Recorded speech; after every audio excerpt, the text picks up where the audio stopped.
Welcome to the instructional video for the Emm-Bee M231. It's a 2022 model, so I'm going to walk you around the outside of the vehicle first and then we'll move on to the inside of the vehicle. So we're based on the Fiat chassis, manually folding mirrors that will electrically operate inside, both top and bottom mirrors. Behind the driver's side we've got the water filler point. So that's located just there, so you remove the cap with the key that's supplied and that will allow you to fill up the fresh water. The drain for the fresh water can just be found underneath here, and directly underneath you'll see there is a blue handle which you'll just turn across to stop the water from coming out, and down when you want to empty the water. So freshwater drain directly underneath the freshwater fill, so if you do forget, it should tell you quite quickly and you'll be able to shut that valve. We've got the fridge vents top and bottom. We've also got a Teleco digital aerial. Behind that we've got the Truma vent, so this does get warm, so just be careful, please don't hang anything on it. And then back of that we've got a little symbol here which allows you to tell you where your wastewater is. That little black handle simply pulls towards the outside of the vehicle to empty the waste and pushes in to stop the waste from emptying out of the tank. Behind that, again using the single key, one key does all the locks on this one. We've got an LPG, so this is where your gas goes. And here you can get two gas bottles side by side. You can also see that you've got a pack with all the manuals in there. There's a I think warning triangle, fridge vents and high-vis jacket. So that's your gas. Pretty much most of your main sort of essentials are found on the driver's side. We've also got rear steadies, and that little handle that's supplied just goes into the bracket underneath, and that will allow you to wind down the legs if you want to do that. Into the garage area, see your little opening hatch here.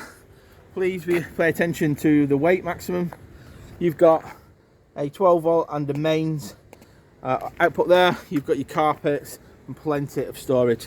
Accessibility to under here is also accessible from under the bed, which I'll show you when we go inside the van. To the passenger side rear, got your toilet cassette. So what you'll need to do is lift up this little blue handle. That will slide out the cassette itself. Unscrew the cap on the end, lift it up and press the little blue button down at the top there.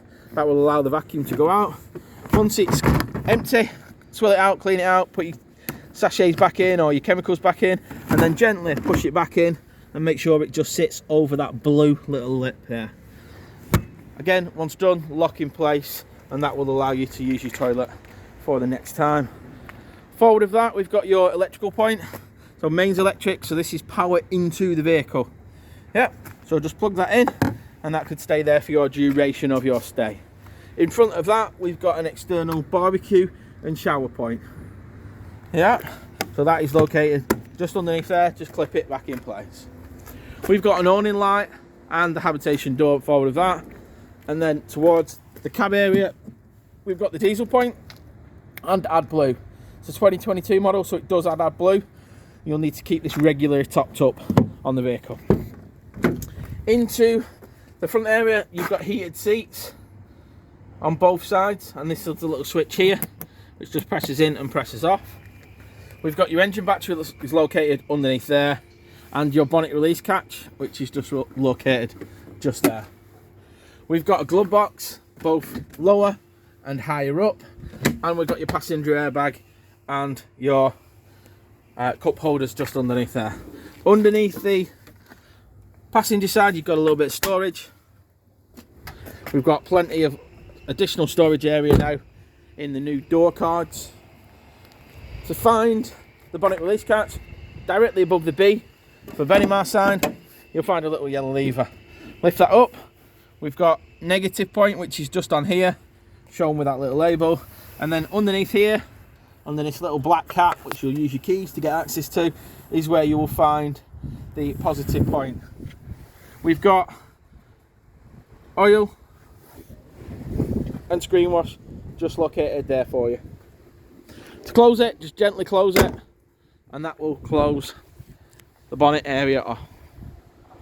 So that's the outside of the vehicle done. Let's move on inside. So gently open the door. The door itself's got a bin located on there. It's got a blind, and we've got a full height fly screen.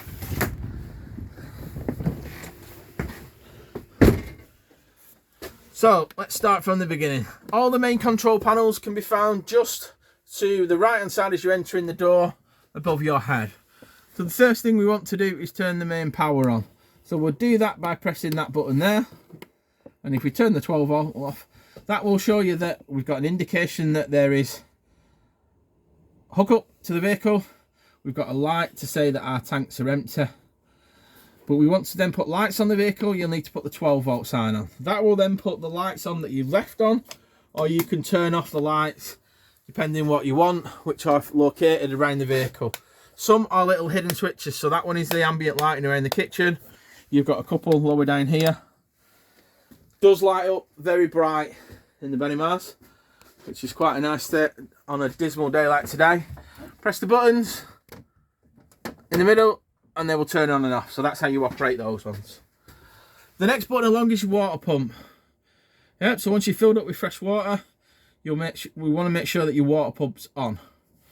But the first thing you want to do is make sure that the boiler is closed. So let's go to that first. So the boiler can be found underneath the bed. Okay, what you'll need to do is just underneath here, you'll see that there's a little blue and black box.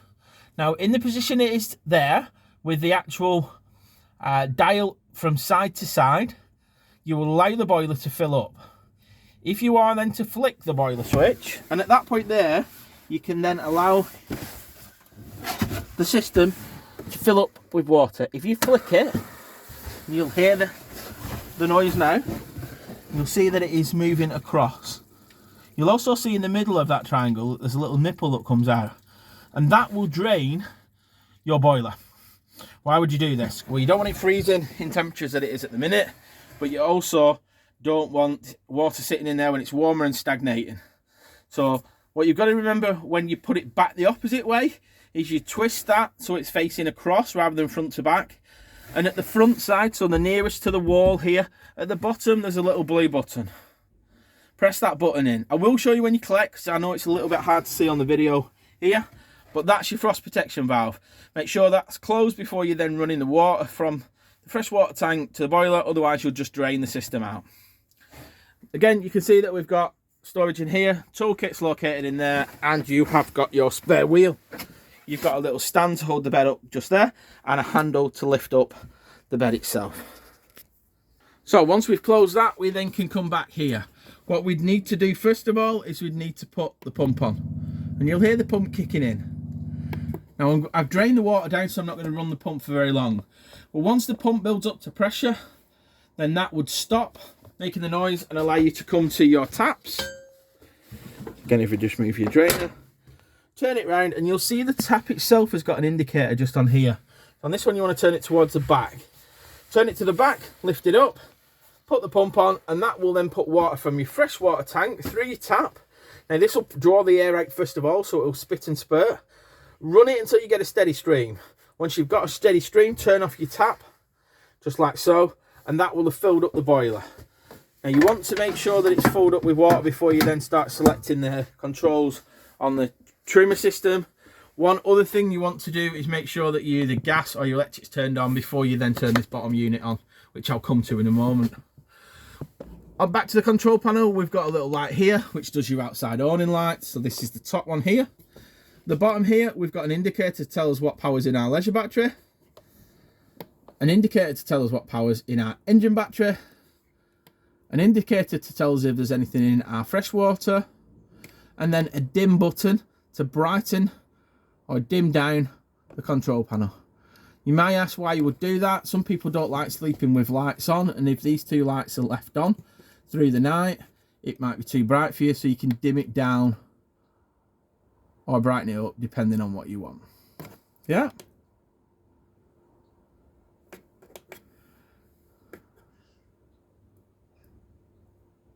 Okay.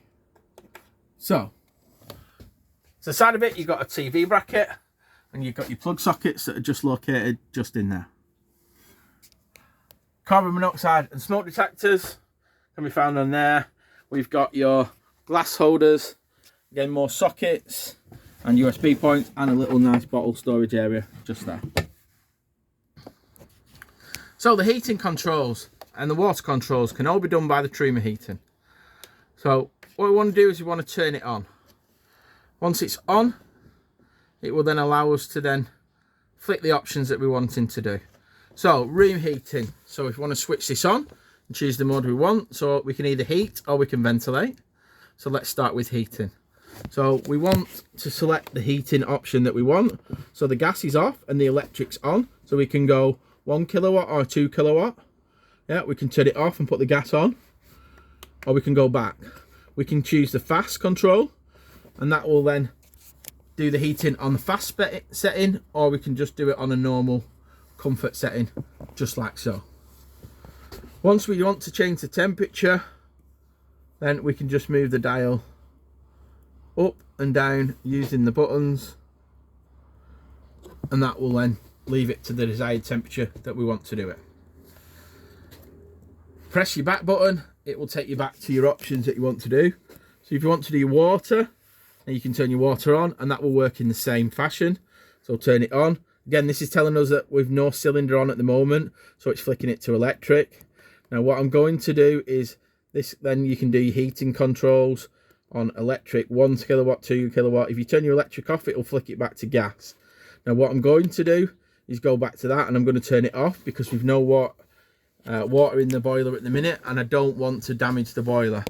So by turning it off, it then resets it all, puts it back to the home setting, and then you can just do your heating. So if you just want to do the heating without the hot water, you'll have to turn it off and go back onto it, and then go on to them settings. What you can also do is you can link the iNet X app if you want to do that, which allows you to do it from your phone. It will tell you if any notifications come up. So like this is telling us that there's a no gas bottle. We know that, yeah, and it will tell you that because we've probably selected gas on one of the options. Any fault that you find, it will come up with a heating code or an explanation. Just follow the link. Generally pretty self-explanatory. So we've got a heater fault because we've not got no gas on it, yeah, and you want to go into that. To turn the unit off, press and hold the button. You can either put it on standby, as it says there. So it talks you through every option that you're going to do. Yeah, if you want to go to your settings, you can set your time, your date, and then there's general settings about display lights, reset battery settings, device managers. They're all step-by-step options that you can choose just by clicking the buttons. But most of the time when you've got a fault on them, it's telling you to protect the system and to put something on. So say your gas, if you're trying to select gas and you've no, nothing on, it's going to tell you that you've got no gas on. Yeah. So that's your heating and your hot water controls. The Thetford cooker is a gas and electric cooker. So you've got 1 electric and 2 gas. You've got 3 options here. So electric, gas at the top, gas at the bottom, an igniter. Then you've got your grill option to the right and your oven option to the left. Yeah, grill pan's just inside there. Another plug socket just here, and we've also got an extractor fan above there. In here we've also got your isolation valves. Now in the position that it's telling you a little sticker at the side, but they're in the workable position. If you do forget, there is a handy little sticker to the side of there. When moving off, make sure that these are pushed in and they're all locked in place. In the kitchen area, again, some nice storage compartments just underneath there, and your extender, which goes into the little side here to give you a bit more preparation area. The door itself will manually lock by pushing that in. Yep, so you can lock that there. Again, your seats. So your seats swivel, so they'll go forward and backwards, and then they'll turn around. To release the seats themselves, you pull that back to you and slide it back around. Yeah. In the engine, we've got the air conditioning, hill descent, traction plus, your lock button. It's the new 9-speed automatic gearbox. This is based on a 160 engine. You've got the steering wheel controls. You've got the Xent unit with the multimedia system. You've also got a little isolation switch underneath, so just remember that one, guys, yeah? That's there. You've got a curtain that screens it off on both sides, and you've got an opening window. Please do not travel with this open, To open these catches, you've got to press the button in the middle. We've also got a fly screen and we've got a blind on there. Yeah. The windows themselves at the side come with a blind and a fly screen. Nice and neat. And again, open using the same button. We've got additional USB and main sockets just underneath there. To open the cupboards, press the buttons down and that will open the cupboards. That's the same all around the vehicle. We've also got fitted and factory fitted microwave. Only works off electric, this guys, so please don't try and work this off 12 volt. Above it, we've got a solar regulator charger. That's for the solar panel that comes as standard. And then below that, we've got our Thetford fridge. To turn it on, press and hold the button, and it will select either a manual option, so gas, mains, automatic, mains manual, battery. That only works when the engine's running, will not work any other way. So if you flick it to auto, it will then select the strongest source. So in this position, engine's off with no gas and we've got mains electric. To turn down the heating controls, press the button again. Just press that button there from the coldest to the warmest. And then we've got a little vent that blows air around the freezer to stop it from sticking. Freezer just opens just by lifting these up, and what you'll find inside these is little clips that allow you to ventilate it. So if you left it over the winter period, you could just clip them in place. Switch hands there, and basically it leaves the fridge ajar so that there's no mold that builds up when you're not using it. To turn it off, press and hold. You'll see that the lights go off, and then that will allow you to use the fridge and the freezer area. Behind that, we've got a hanging wardrobe area just in here. Storage all the way around.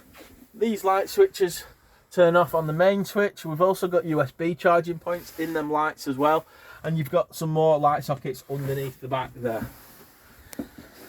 Into the bathroom area, you've got your duct board, you've got your toothbrush holder, you've got your soap, and again you've got your mixer tap clearly marked just on the front here with your cold and hot. We've got an opening vent above it, so just press it and that lifts it up to ventilate that area. Got a storage area here, and we've got an opening window with again a fly screen and a blind on there. Your toilet cassette will spin around. Yeah. You've got your flush button here, and again the pump must be turned on for that flush to work. And you've got your blade valve. So this must be in the rear position, so facing the rear wall, for you to be able to pull the toilet cassette out. Yeah. So when you're using the toilet, pull it down towards the front of the vehicle. When you finish, close it, and then you've got your flush button there. Again, your toilet will need to slide back round, just like so. When you're releasing these little tabs, so you'll do them in two ways. So that's your first option, just like so. And then if you remove your second option,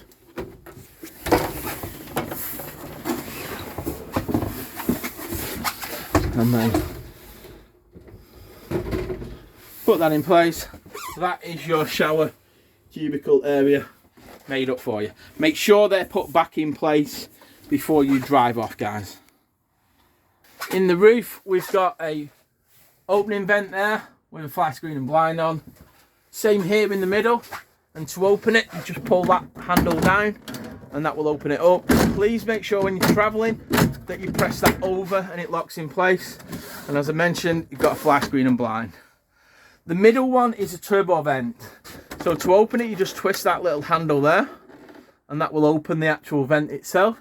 To turn it on, press the button and either change the direction of it coming out, or if you press it the other way, it will then bring the air in. Yeah, so the way, spin the opposite way and bring it in. To turn it off, just press and close, just like so. It is imperative that you make sure all them are closed before you are travelling off. Once we've finished and we're ready to leave the vehicle, make sure that you close any of the items down for safe transit. Press and hold your 12 volt button off, press and hold your button off there, and then you are ready to leave the vehicle. So I hope you find the video useful, informative. We look forward to your feedbacks and comments. Most importantly, we hope you enjoy your new motorhome. Thank you.